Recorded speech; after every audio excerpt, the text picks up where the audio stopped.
জীবন মানে যুদ্ধ, যেখানে পরাজয়ও শেখায় নতুন কৌশল। ভাঙা মন নিয়ে দাঁড়িয়ে থাকতে হয় শক্ত সৈনিকের মতো।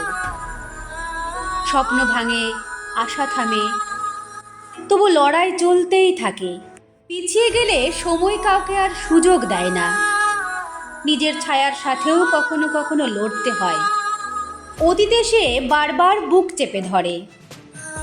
প্রিয় মানুষ বদলে যায়, প্রতিশ্রুতি হারিয়ে যায়, তবু বাস্তবতা শেখায় কাউকে আঁকড়ে নয়, নিজেকেই বাঁচাতে হয়। চোখের জল লুকিয়ে হাসতে হয় ভিড়ের সামনে, অভিযোগ নয়, নীরব সহ্য শক্তি হয়ে ওঠে শক্তি। এই যুদ্ধ নিষ্ঠুর, কিন্তু এ যুদ্ধই গড়ে তোলে মানুষকে। আর যে টিকে থাকে সেই সত্যিকারের বিজয়ী।